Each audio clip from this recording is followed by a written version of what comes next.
So happy to be here with all of you and with Cameron Allen, who is our special edition guest today. Welcome, everyone. I've been watching Cameron Allen's posts on social media where all perspectives are welcome, all viewpoints are welcome, and there's healthy conversation happening. So I reached out to Cameron. I said, can you please come and talk to us here at Astrology Hub? And he said yes. So here we are. And Cameron, well, first of all, welcome. Hey, I appreciate you having me again. All right. Same here. All right. So one of the things that I wanted to start with were the things that you talked about in the 2020 forecast event. First of all, you named your talk. I remember it was like, this is so interesting, this title.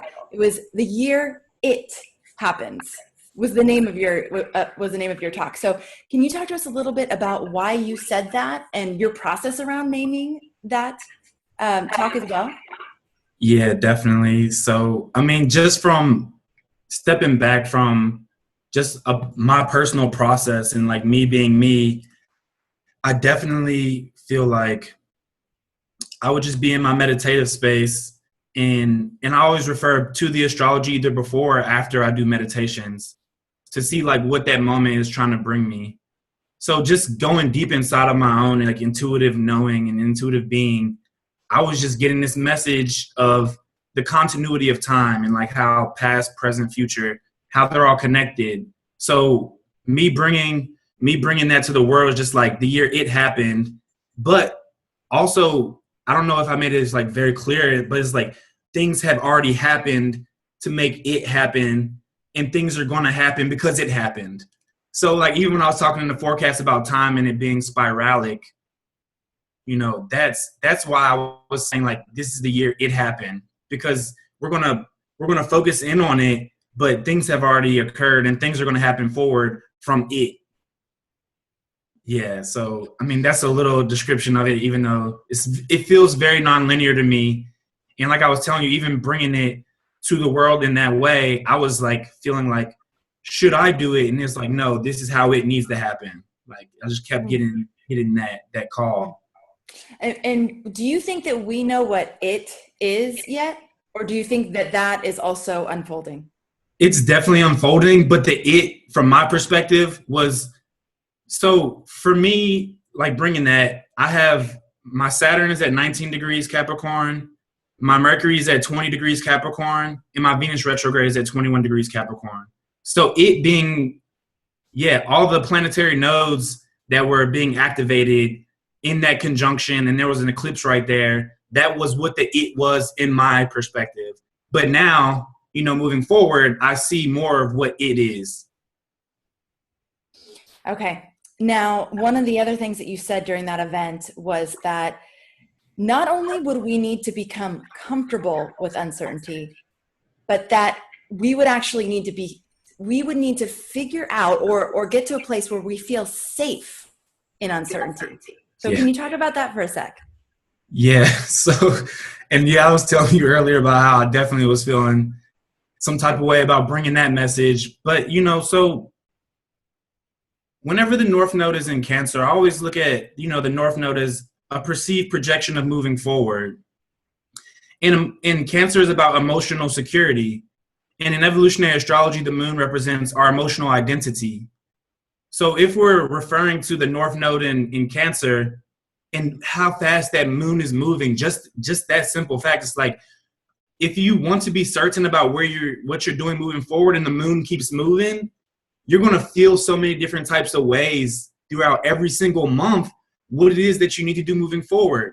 So if you're projecting out some sense of safety from the past, South Node in Capricorn, the way that things were structured, then it's going to bring up a deep sense of uncomfortability.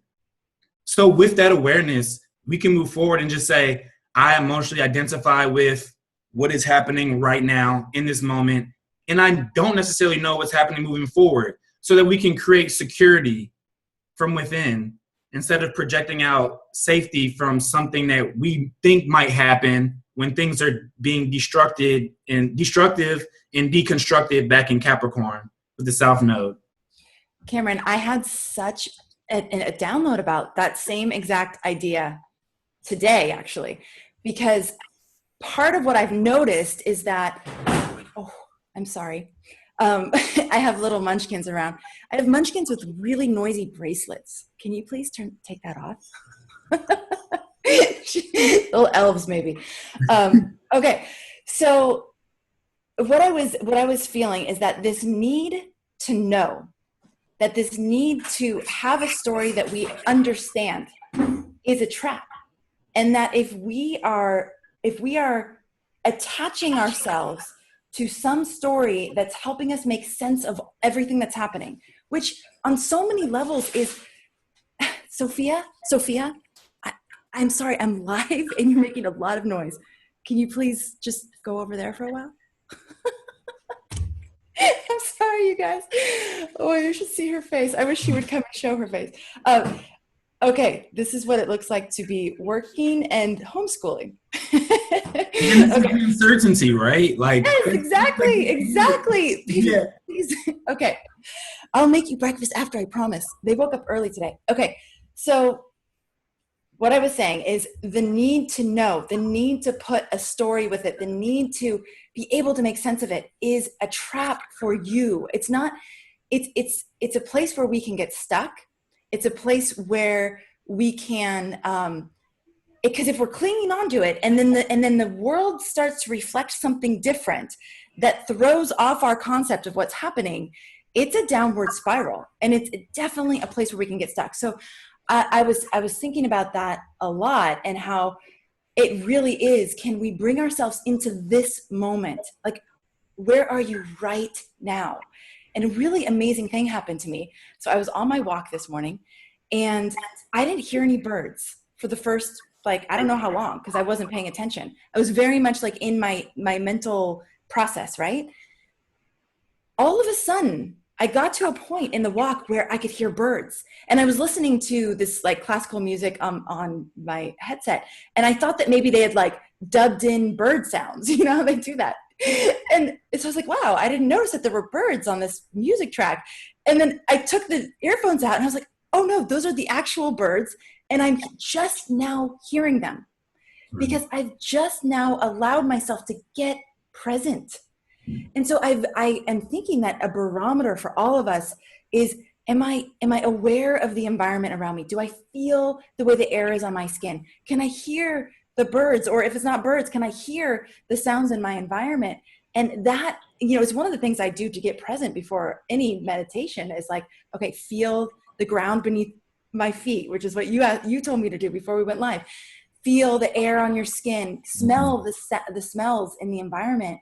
And when you can do that, you're present, you're here, you're in what's real, not like you said, what you thought, not what you're thinking forward, just here.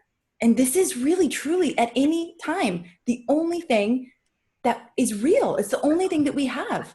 So when I've been thinking about this, like discipline, you know, the Capricorn discipline, the Saturnian discipline, it's taking on a very different connotation for me these days, because it's not about like being disciplined in my work or being disciplined, you know, with my list or any of that. It's like being disciplined in staying present, being disciplined in anchoring in what's actually real and what's actually happening, which is really just like a little, you know, not even a little bit of a twist on it for me personally, but it feels incredibly important right now.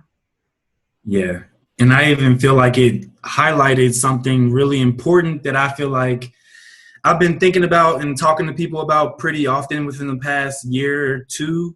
Just the fact that we have to come back to the understanding that Capricorn is a yin sign, is a feminine sign. So it is about what we're doing internally. And it's not necessarily about this productivity that we have been conditioned to like think is in the work is actually in becoming who we truly are. And it's pointing us back in that direction of the true work. You know, even Capricorn and Saturn in the alchemical process, it represents fermentation.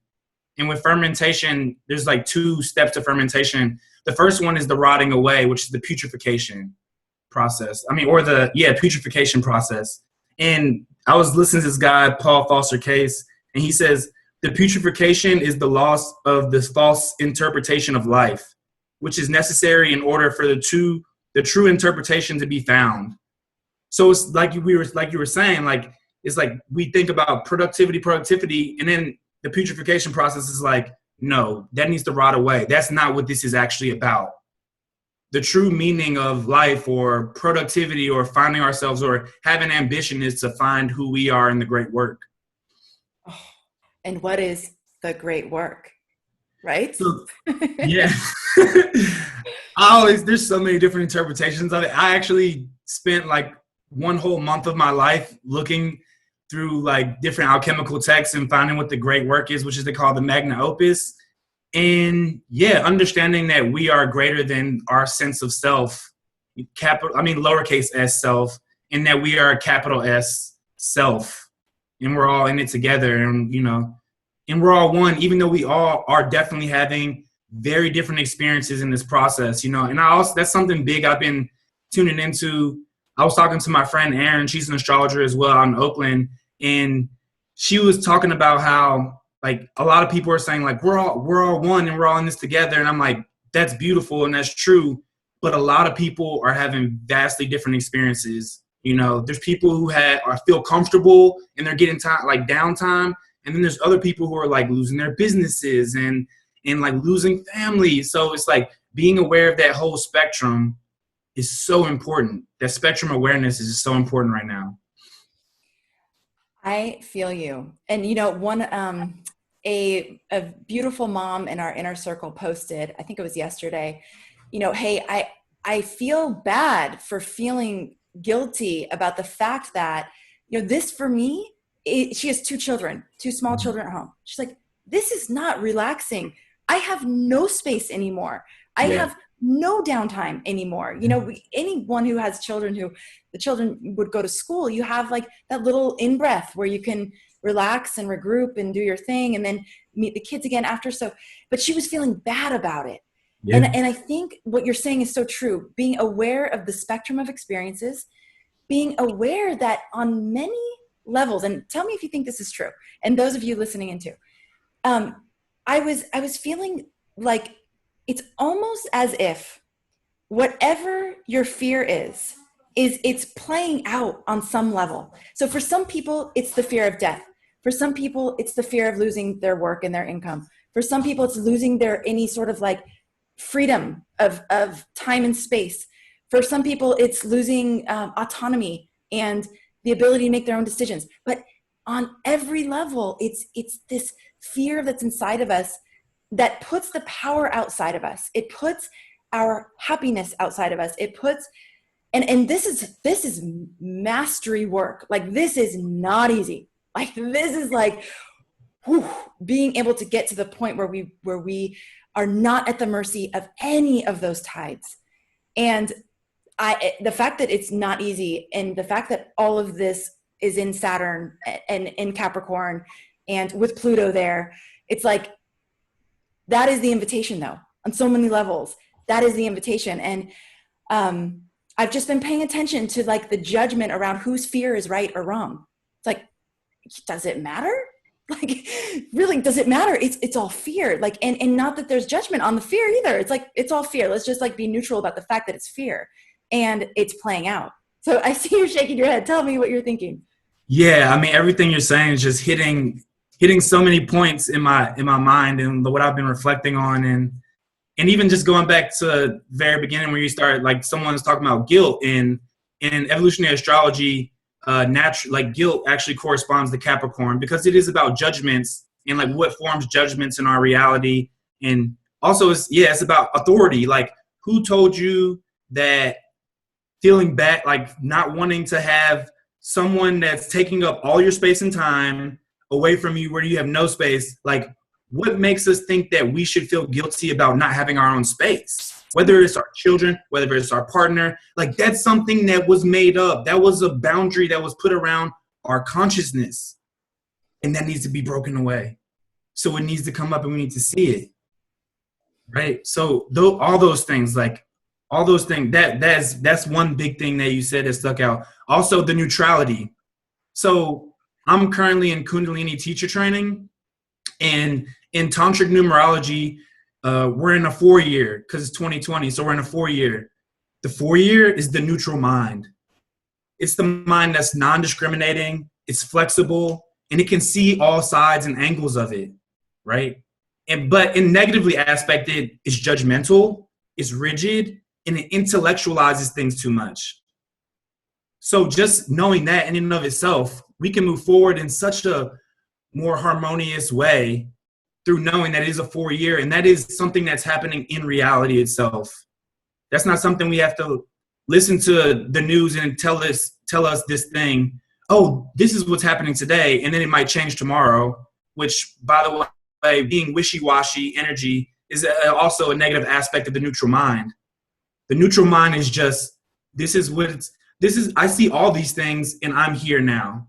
And then, oh, somebody told me something else, but I'm still here now. Now somebody told me something else, but I'm still here now. So those two things were big that you just said that popped up in my mind. So part of the contemplation I've been having, and part of what kind of, I would say, took me a little bit into the quicksand. The quicksand where it's just like, ooh, sinking in is, so you're talking about this neutral mind and being able to see all sides. And then where does like integrity and one's truth come into that?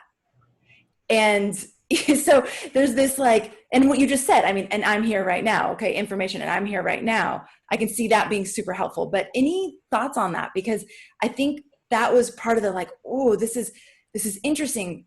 And then I found myself too attached to what I thought was the truth. It's like, well, how do you know that's the truth? Is that the truth? And is there space for multiple truths? Is there space for lots of truth? And is your truth right and everybody else's truth wrong? It's like, interesting. And what I can say from my perspective, and I'm not saying no one doesn't know the full truth, because I think that was a cool idea to have personally, and actually, I think it's great for everybody to hold the space for themselves, to actually allow themselves to, maybe I can know the truth. Like, why does that have to not be a possibility? Because some people think that. So that's still keeping the spectrum open, But like I was saying before, moving into the unknown, that's what I do know. So I do know the truth. The truth is that I don't know right now. And the more that I can stay in that space, the better I can adapt and be flexible and move with the changing times. And probably the truth that we're talking about with a capital T is far bigger than any circumstances playing out on this planet right now. It is beyond all the circumstances. It is beyond every storyline. So that is, I feel like we're getting pretty esoteric, but I know that this audience can go there and they know what I think, and maybe I'm wrong. You guys tell me if you guys are like, what are you talking about? But I feel like you all can track with this. So, okay. So the other thing that came up for me on my walk this morning, Cameron, was this idea that Adam Summer brought up a few months ago around Pluto not only being an energy of, going into the underworld and rebirth and kind of like this alchemical process, right? This mysterious alchemical process. But also being, well, and this totally makes sense, but he brought out the word, or he highlighted the word purification.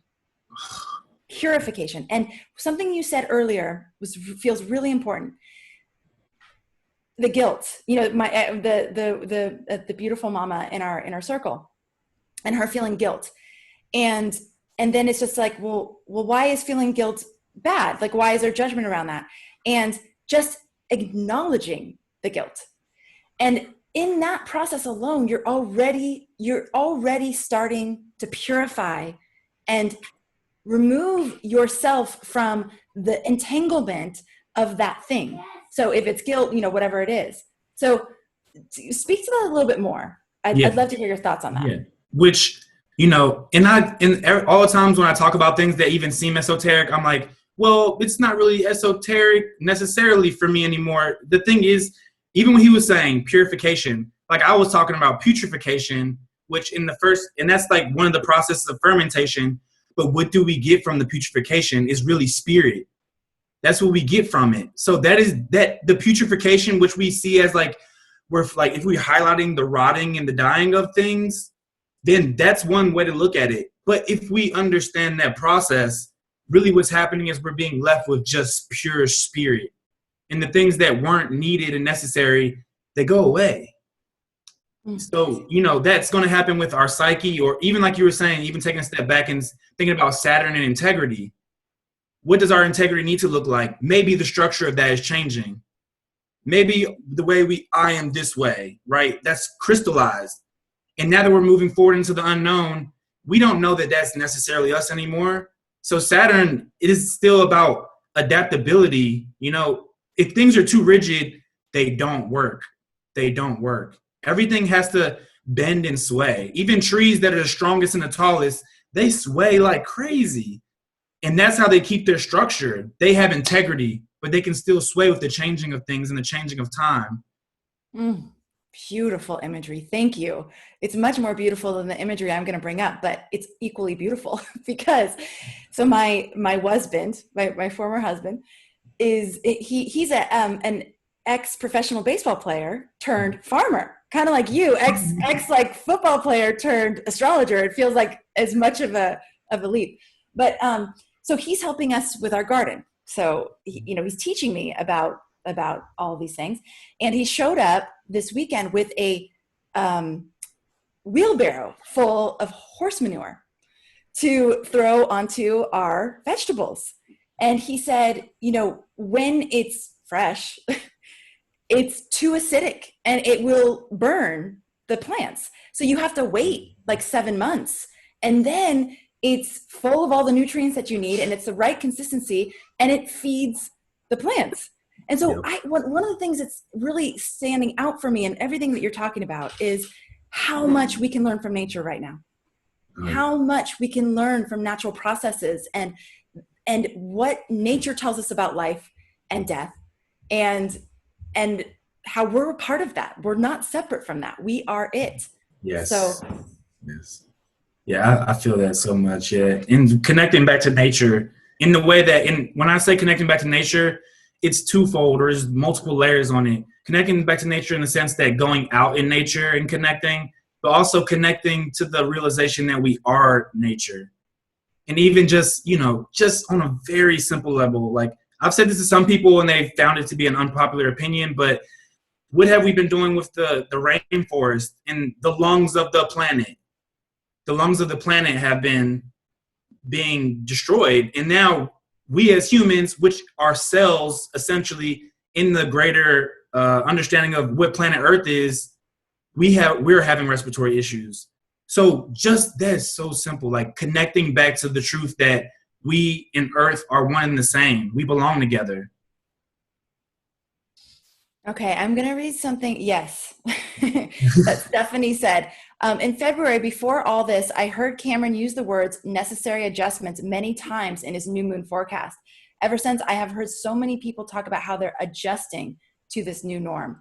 So right on. I mean, the thing is, what I love about astrology, to me, the beauty of astrology is it's speaking to us all the time. It's above the storyline.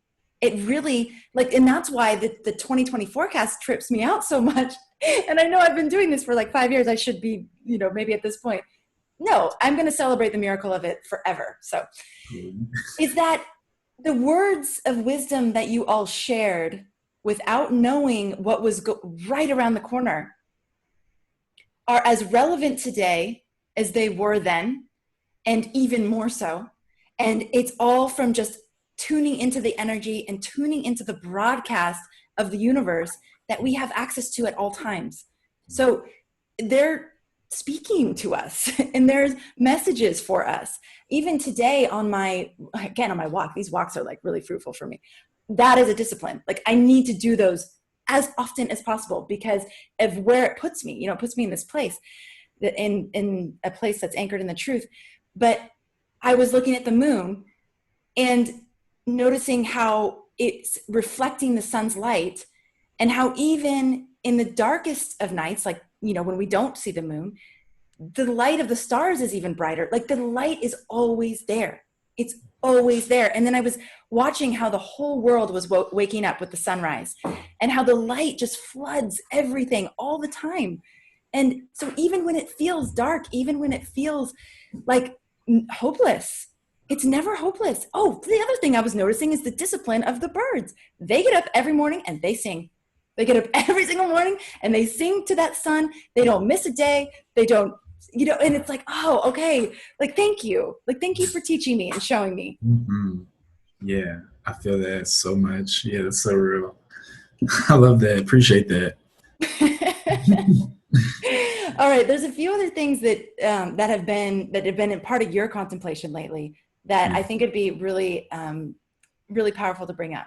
Yeah. So being mindful that a lot of things so Saturn and Mars are now in Aquarius, but just being mindful that Saturn's going back into Capricorn. So this process that I've been thinking a lot about, like grieving process. And also when I think of astrology, I'm thinking of the full wheel. So going back into Capricorn, it would be the actual grieving process. And then that is what actually allows for people to feel liberated and to break free from things in Aquarius. So, and also Aquarius in evolutionary astrology can correspond to like feelings of fragmentation or trauma, right? Which is very, very, it's happening right now, right? It's happening. Like people feel trauma. So we're going to have time for Saturn to go back into Capricorn to continue on our grieving process, right? To continue on the grieving process so that we can liberate and break free from whatever it is that we're needing to grieve from. That's something that has just been super important. And then I've been looking at the actual grieving phases, and there's 5 phases to grieving. And the first one is denial. The second one is anger. The third one is bargaining. The fourth one is depression. And the last one is acceptance. So this is just an open invitation for everybody to maybe go on YouTube or get a paper or article online and just read about the grieving process or the phases of grieving. And like that helps with that spectrum awareness, because you see the whole process of what can occur, and not saying that you're going to just go from one phase to the next, but knowing that you could go through any of those phases at any moment in time and keep that awareness present at all times so that we can make those necessary adjustments like I was saying in that talk earlier or in times past. Okay, so something you just said there, everything you just said there is very important. One of the things about the grieving process, so I was wondering that this weekend, like, why did the universe set it up so that we're in Saturn and Capricorn, and then we have a taste of Saturn and Aquarius, and then we go back to Saturn and Capricorn before we land in Saturn and Aquarius, right? That's how it's working, right? Yes. Yeah. Okay. Yeah. And I was wondering why. Like, what, again, it's never to punish us. There's always this invitation. But what you just said holds a huge key to that question of why. Because what you're saying is to allow ourselves to grieve through this time, to allow ourselves, like even the mom, again, like grieve for your space, grieve for your alone time, like allow yourself to feel the pain of that, because that's real. Like you're feeling that. So there's no shame in that. And if you do allow yourself to feel it, you will actually get to benefit from the gifts of it. I was thinking of how much I've taken my freedom for granted. I have taken my freedom for granted. There's no question. And not having freedom of movement, freedom of, going to the beach, your freedom of, it's making me really, really appreciate freedom. Like really appreciate freedom. So in the grieving, you said the invitation of Saturn and Capricorn is to really get connected with that process of grieving. And then when we move back into Saturn Aquarius again, we will have the invitation to what? Like tell us what the gift of allowing ourselves to grieve right now will bring when we come back to Saturn and Aquarius again. I just want you to reiterate what you said. Yeah, it's the liberation or freedom.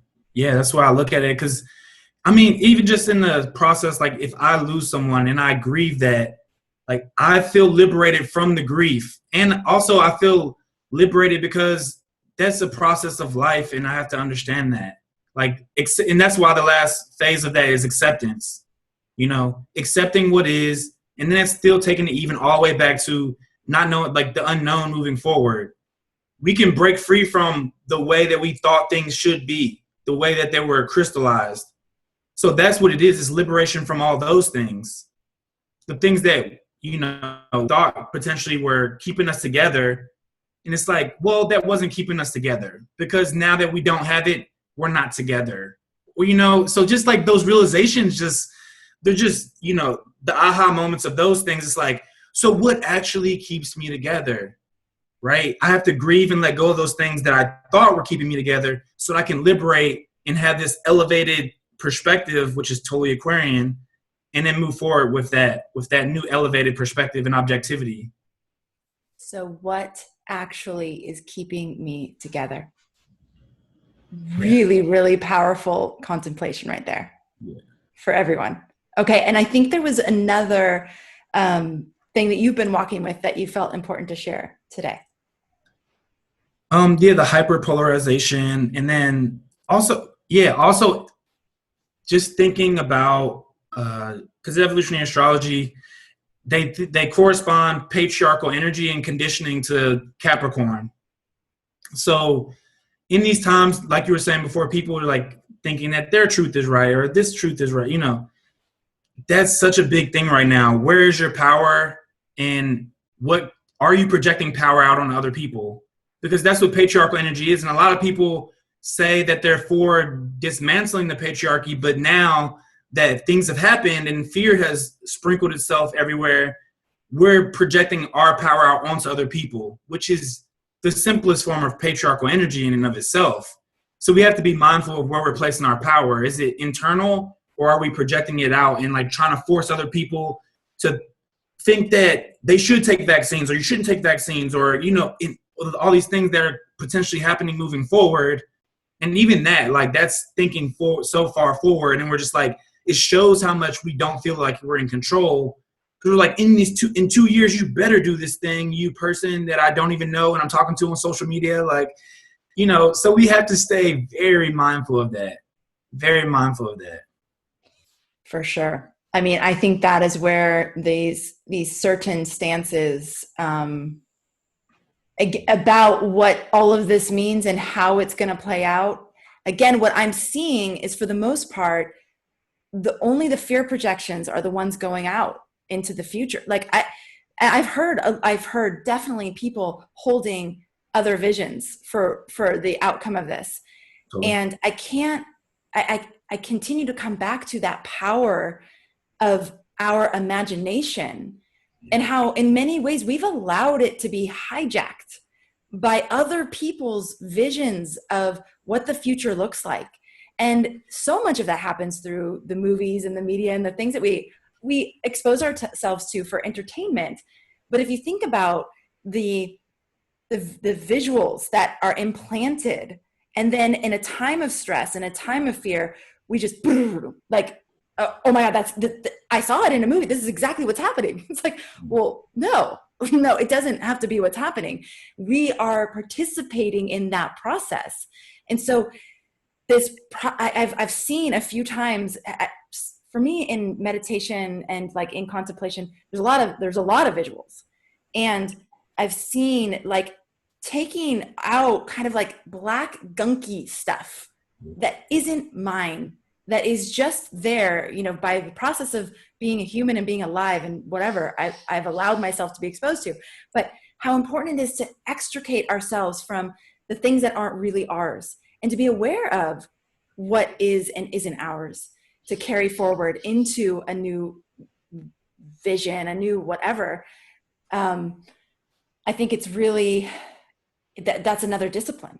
Is to, and like you're saying, these are feminine disciplines. I was even thinking, can we pray for everyone, for all the pain right now, no matter what side, no matter what politics, no matter what perspective, no matter what religious, spiritual, can we just pray for everybody and just hold the love in our heart? One of the things we did on that 2017 global eclipse event was we came together as a community to anchor in love, That's it. Like, who knows what the story is? Just love. Like, what is love? What does love look like? How does it move? How does it play? Like, those are amazing contemplations right now for us, because that is beyond the story. It's untouchable. Yeah, definitely. Yeah. And then even the bringing it back to the astrology of it too, like the nodes are about to shift too. So thinking about, yeah, what information that we're digesting moving forward, and, you know, are you your opinion, right? The thoughts that we had about things, are we emotionally identifying with them, and knowing that we're so much more than just an opinion or a thought that we have in this moment. And moving forward, we're going to gather so many more opinions and thoughts, and that's, yeah, that's continuously moving, and just knowing who we are in each moment is what's most important. Thank you, Cameron. It's always such a pleasure. Is there anything else that you want to share with our amazing, beautiful, so grateful for all of you community? Yeah, I just want to share my appreciation for all the receptivity and the love and the feedback that I've gotten since I've been, you know, been honored to be a part of the community myself. I'm even enjoying everything that y'all have to offer. So I just really appreciate everything, and I like to keep it at like this. I feel like what we've talked about feels like it's, you know, it's good. Like that right there was just like, it felt nourishing. And there's so many other things that we could say, but, you know, saying words and looking at symbols, we have to be mindful that the reality is still going to be the reality. You know, we have to stay strong in that. You know, in the words that describe the reality aren't reality, but the reality is the reality. That's not too much to say. Cameron, this card from my beloved actually like ended up on my desk today, and I don't know why. It uh-oh. Did we just freeze? Did everybody else see Cameron froze? Oh, now he's frozen with a great smile on his face. Unless I'm frozen, I don't know. Yeah, kind of a bit. Okay. Cameron, am I frozen? Or maybe Jamie, can you just chat me real quick? A little bit. Okay, You Cameron, were a little bit. you just were frozen with such a beautiful expression on your face. I loved it. But so this morning, this like ended up on my desk, and I haven't looked at this card for a long time, but it's from my beloved, and it says, "Friends are those who lift us to our feet when our spirits have trouble remembering how to fly." And I feel like everybody forgets sometimes. Everybody. You're not alone if you're forgetting that you know how to fly. And, you know, I don't mean flying. And that's why we have each other. So Cameron, when you say the community is helping you, it's like, gosh, it's helping me too. It's like every conversation that we have that feels so soul-based and so like light, you know, and I don't mean spiritual bypass light. I mean light, truth. That's what feels really, really, really good right now. So I just appreciate once again that you're here with us and that you're willing to share your perspective and your like the part of the fractal image or the fractal projection that is you. And I'm so grateful for that. And I know that our audience is as well. From the first time that you came onto the Astrology Hub platform, it was like, oh, we love him, more Cameron. So, Yeah, so and more to come for sure. Absolutely. Definitely. Okay, everybody. Thank you so much for tuning in. I hope that, you know what, can we just do something together? Like this would feel really good. And I know that it would feel good for you. Well, I think it will feel good for you because it felt so good for me this morning. And I was thinking, gosh, when you give, you receive back way more than the thing that you even just gave. So if everybody could just close your eyes for a moment. Oh my goodness. I have very noisy children this morning. They don't understand that a blue Yeti mic picks up everything. They're really cute though. Okay, so go ahead and close your eyes. And just doing what we talked about before. Just feeling whatever you're sitting on, or if you're driving, just feeling that your chair, feeling the car that you're like propelling yourself in. Listening to the sounds around you. I have a very noisy bird out my window. So cute. Some very noisy children. Feeling the air on your skin. If you can feel even the pulse of your heart.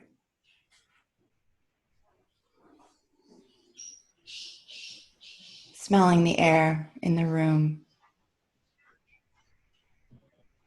And feeling the potency of this moment now. This moment is the source of all creation. This one, and this one, and this one. Bringing the power of our awareness into this powerful moment of creation. And in this moment, holding the entire world in our hearts. Sending our love. Sending our light to everyone and all that is.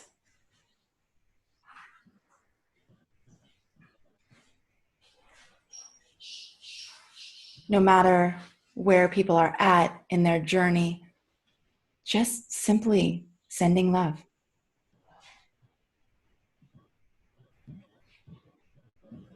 Sometimes I like to imagine huge wings coming out of my back.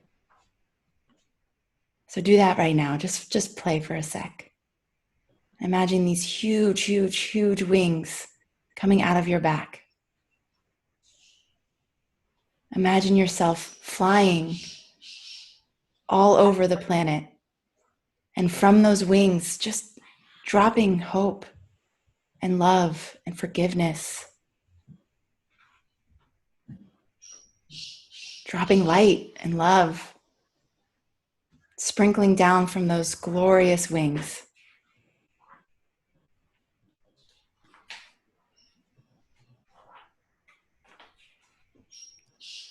Indiscriminatory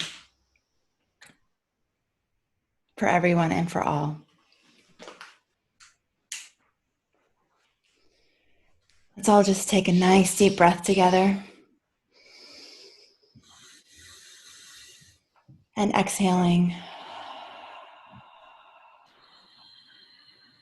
Giving thanks for the ability to do that. No one ever can take that away from you.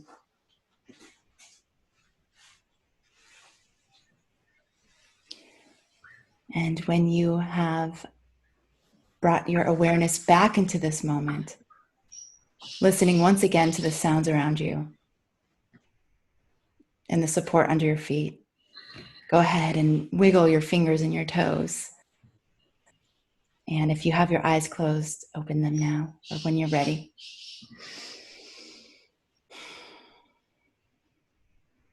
Thanks to all of you. Thank you. Thank you for playing with us here in this incredible life that we're living. Appreciate that.